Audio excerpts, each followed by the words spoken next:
got my first tattoo when I was 17, which I did myself. It's Which one was that? I remember liking Green Day when I was really young. So I was Uh-huh. a teenager, so I could like whatever I wanted. But I did spade symbols. I saw him like give the this doing that Okay. on the magazine. I was like, great. Oh yeah, I really want that. So I was like, oh, how do I go about doing this? And I was gonna tattoo me because I'm 16 years old, or whatever. I looked worse. I mean, I was getting asked ID for Red Bull. But yeah, I just eventually procured a tattoo gun like when I was like 17 or 18. I just did it myself. I was like, oh, it's so cool. I'll just do it again. And I was like, oh no, it didn't come out properly. So I just did it again on this hand really slowly. I was like, it was really scary just doing it on my knuckles. But at the same time, I wanted to get it done. As soon as I got it done, I just cycled around because I had no idea how to heal it. And I was just cycling around like in summer, in the night. So it's kind of cooling it off. I was like, this is pretty good. I was like, oh yeah, it's healing. But the thing is, it's just like scabbing over and just fell off. Had an outline. But then, I went to Shangri-La Tattoo Parlour Yeah. in Shoreditch, and that's where I got my first few tattoos from a guy there called Andrew. Yeah. So I'd go there and just keep going back and forth, and then eventually I got like my grandmother tattoo when I was like 19, 20. Okay. And Leslie Chan, who also works here, Yes. she was like, oh wow, it's a fucking awesome tattoo, like, I think I got charged like half price for it or 3/4 price. Wow. But it was like, because I was just like, I really want this tattoo, and it's taken a year to get, and I can't ever save the money for it, so can I just get it done? And eventually I got it done, and I was like, wow, it's fucking awesome, because like a pin up and a headscarf like, up here, it's kind of weird, but it makes sense. It's got like a human in between it, because to me and my nan, I talked it through. My grandmother, like, we're both still human, right? Like, you're my grandmother, I'm obviously growing up to be a punk, or whatever you want to call it. But she was like, yeah, get it done, fuck it, because you already got the piercings in your face. I didn't know if she was joking. I was like, hang on, are you fucking with me, or is it just like for real, or like? She was like, no, seriously, get it done. Yeah, I'd like to see you get it done. So, What about your grandma? Did she like the tattoo?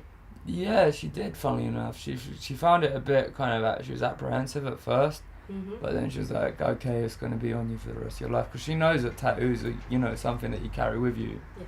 So it's like, well, as long as I get to live on a bit longer, can't go wrong there. In more or less words, she's like, oh, it's nice. And they all represent something for you. Yeah. Have I a didn't story. go full blown when like my parents were around. I was quite subversive with my tattoos, so just keeping them like sleeve and above, maybe one hidden, one here. I'll be like, oh, I got this one, like this Taylor symbol's one of the first tattoos I got, which I made up myself. Then after like my parents kind of dispersed, they literally just moved.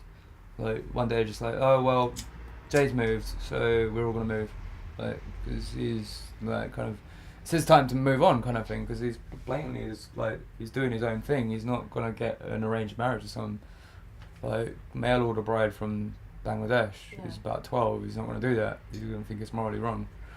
But that's what was going on in his head, because they kept joking about shit like that. It wasn't like a serious thing. They're like, oh, do you want to get married? We can deport you back to Bangladesh if you want. I'm like, no, I don't want to go back. I don't want to go back. It's like, it's nice enough going there, but I only want to visit. Yes. Yeah, and then like he brought me up on like all his old tapes. When he moved, he left me like Slayer, Dire Straits, some Bob Dylan, Nirvana, De La Soul, just all these tapes like from the 80s and 90s. He's well into his music. There's like very varied mix of music, but mainly like thrash metal and grunge, I guess. Like, so some Alice in Chains as well, was a expensive t-shirt.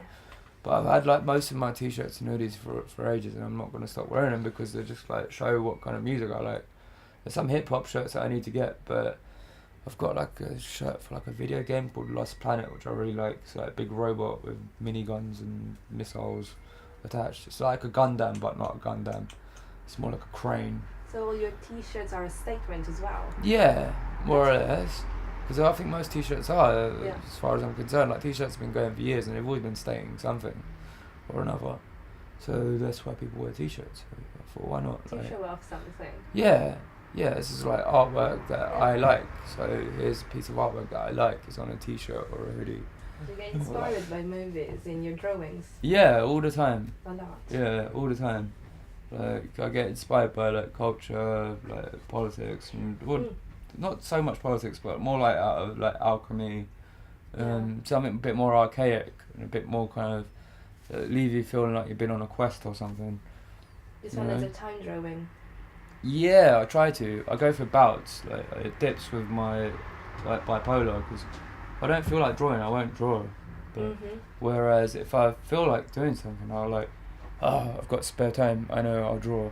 Oh, I've got to do something, I've got to go over there to talk to that guy who's gonna sort me out like a photo edit in a internet site, or someone's asked me to do a mural, make t-shirts. There's always something to do, as long as you can put yourself out there and do it. Like, not doing anything wrong, as long as it's just for shits and giggles, you're alright, So it's just when I go on, like, if I don't take things one step at a time, it's just like things just keel over and fuck up, like guaranteed to fuck up. So like, I've always wanted to like work as part of the illustration team, but recently I found with like full-time work and part-time work, it's really difficult for me to fit in to like a kind of a lifestyle that I've always been taught is wrong. Okay. Like I've been I've been taught it's wrong by my parents actually, because they used to be working freelance, and before they used to work in a textile mill. So it's like, well, they enjoyed saving the money, and they knew they had to, being first generation like of an ethnic origin. Let's just put it like that. And it's like a lot of people doing the same thing at the time. Like, there's Caribbean people coming over for Windrush, and Indian people coming over during World War II. Indian people, black people, and then now it's like like in the 90s, Albanian, Kosovan, and now it's just like it's just like everyone's here. There's nothing you can do about it. It's like a multinational country. Like, there's loads of Japanese people just come in just for the sake of it, just for a holiday. But from how long have you been living on your own? Since I was about 16. Yeah, on and off. So like I've been with housing tenancies and agencies, and like been using like mental health kind of, not mental health, but like I guess the NHS. With their kind of like outpatients groups and stuff, because I had to go through like a hospital scheme before I could render myself homeless, and they had to tell me like, render yourself homeless, go into a hostel for a bit, which is a bit of a shithole, but then eventually you'll get your own house. And for a while I liked it here, it was good here.